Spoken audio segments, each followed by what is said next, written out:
2 తోటి 3 తోటి వెళ్ళట్లేదు, జాగ్రత్తగా చూసుకుంటూ చేయండి సార్.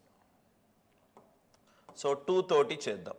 2 తోటి చేస్తే 2 17s are 2 17s are 2 28s are 2 21s are 2 9s are 2 9s. Yes, దీనికి ఇప్పుడు క్యూబ్త్ రూట్ చేస్తే cube root of 1728 is to cube root of 2197.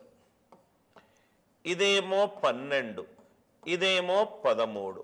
13 cube is 2197, 12 cube is 1728. 12 కాస్త 13 అయింది, 1 పెరిగింది 12 మీద. 1/12 వాల్యూ ఎంత? 8.33%. 8.33%. ఆన్సర్ ఎంత? 8 1/3.